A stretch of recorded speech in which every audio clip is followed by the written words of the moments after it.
Sestak, who was like a former general and just like a... He got demoted. He was a 3-star demoted to a 2-star. His wife worked on the Clinton Security Council. She had intelligence ties. She still does. Her name was, I think, Clark.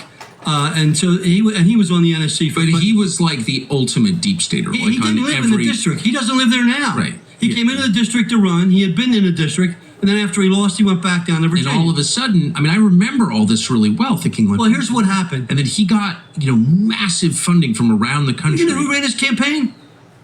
His campaign was managed by the staff director of Sandy Berger's company. Sandy Berger sent his woman to run the Sestak campaign. And I did a 1-hour floor speech about Sandy Berger, calling him a traitor. Yeah. And we can talk about... I'd like to, and I'm just getting far afield once again, and my apologies for that. But, okay, so to your daughter and the FBI raid, did you have warning? Like, what? Tell us what happened. No advance warning.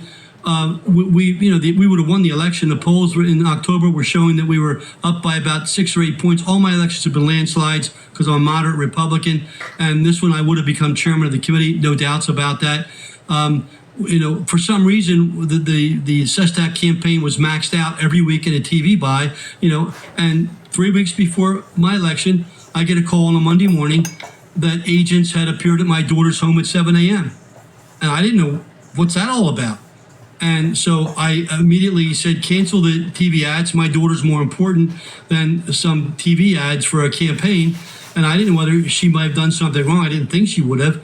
And so we stopped the campaign. But something that I haven't talked about in the past, Tucker, the same time they raided my daughter's house, they raided a lawyer in my district who's a Democrat, who, interestingly enough, they shut down his Philadelphia office. They brought dogs and helicopters and all to downtown Philly, same time. At the time they raided his office, he had been working for FBI counterintelligence against Russia for 2 years that I had arranged 2 years earlier. I had arranged 2 years earlier, under oath. So the counterintel people handling him went to his office and were sitting with him while these agents from D.C. come in, and you had 2 sets of agents in the same office at the same time. And the counterintel people are saying, don't answer any questions. We don't know what this is, but you're doing work for our country. And the other ones don't know why they're sent there. Their first question is, Mr. Gallagher, isn't it true that you're related to Congressman Kurt Weldon? And John starts laughing at them because Congressman Weldon's wife's last name is the same name as mine, and you're from the FBI? I know who told them that, Tucker. Wait, so what was the pretext for raiding your daughter's house? There was none. They never talked to her. So what was she charged with? What did she go They never charged her with anything. They never talked to her. There was no charge. So the FBI just shows up, raids, takes boxes out, and then gives her the boxes back unopened, still taped. Nothing. When did they give the boxes back? That was months later. After you'd lost. Yeah, and not only that, 3 months after the election, the annual fire dinner in Washington, which I started, 2,000 people attend, members of Congress, House and Senate. George Bush, the father, former CIA director, does a tribute to me, which I sent it to your staffer. You can play it. And he says in the tribute, Congressman Weldon, you're the kind of leader that America needs. You're the kind of leader that leaves the country safer, stronger. Those aren't my words. Those are George Bush Sr.'s words to 2,000 people after they raided my daughter's house. After you'd already been neutralized, and you were not going to be. It was all about getting me out. So did you? So the raid comes. You must be completely confused. Did you call your daughter and say like, "What's going on?" She was totally devastated. Ruined her life.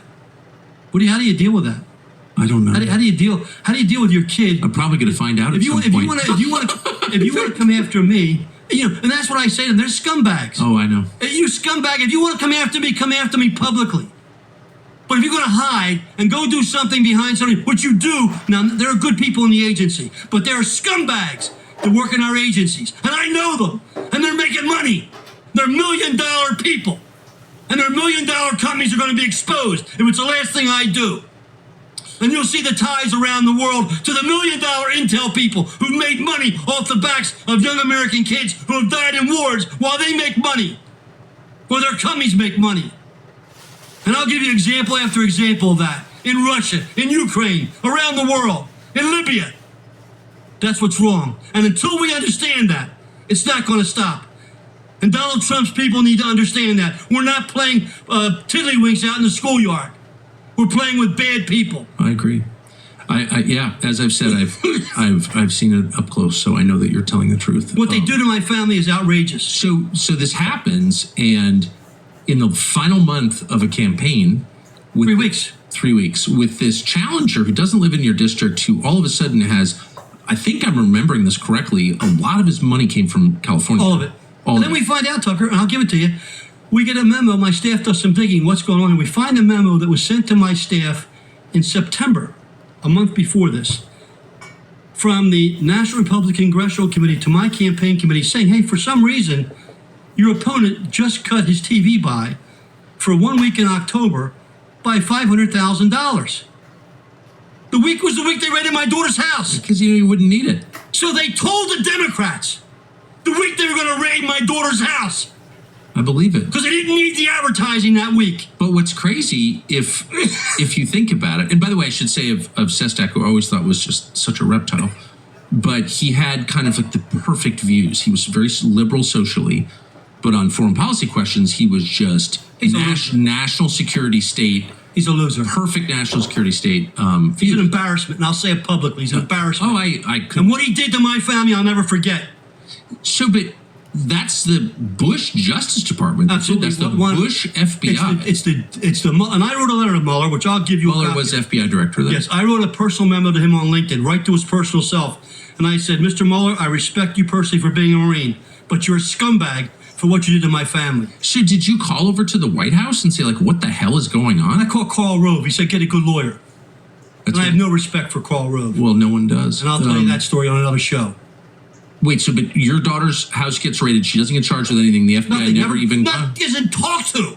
Not charged. Doesn't even get talked to. No one. And CNN, where I'll admit it, I then worked. You know the only person that defended me? Who? You're going to laugh. No, probably not. Joe Scarborough. I believe that. He was on my committee.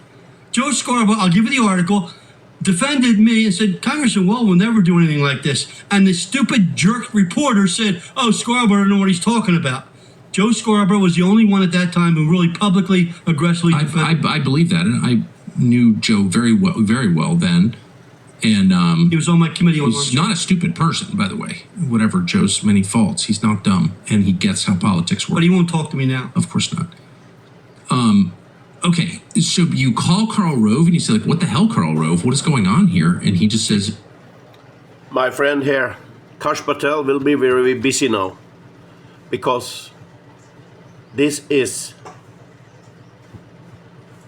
an extremely important video for American people to see and all the world, because 9/11 was an inside work.